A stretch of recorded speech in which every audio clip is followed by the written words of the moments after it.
C'est un profil atypique qui s'est présenté aujourd'hui dans le box. Un ingénieur en télécommunications de 50 ans qui a passé 18 mois en Syrie avec ses deux fils qui étaient alors âgés de 18 et 15 ans. Cet homme a visiblement occupé un poste important au sein de l'État islamique puisqu'il se vantait sur des écoutes téléphoniques d'être le directeur des télécoms à Raqqa.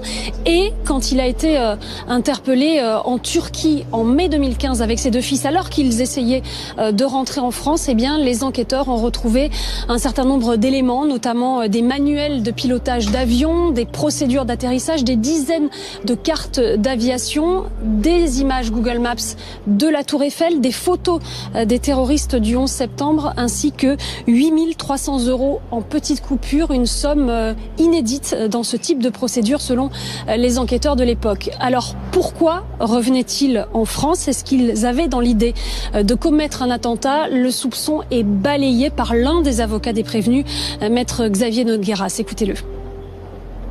Si le choix du juge d'instruction ou du procureur de la République, du juge d'instruction, c'est de les juger aujourd'hui devant le tribunal correctionnel, et on sait la crispation des autorités aujourd'hui et la prudence avec laquelle ils examinent et la rigueur avec laquelle ils examinent ces dossiers, si on est devant le tribunal correctionnel, c'est qu'on n'est pas dans le cadre d'un projet de passage à l'acte. On est véritablement dans un cadre où un père et son fils se retrouvent à comparaître devant le tribunal pour être partis en Syrie, pour en être revenus, tout simplement. Les prévenus, eux, affirment qu'ils n'ont jamais porté les armes en Syrie, ce qui est démenti par des photos retrouvées notamment sur Facebook. Ils affirment également avoir été emprisonnés à un moment par l'État islamique. Ils risquent jusqu'à 10 ans de prison.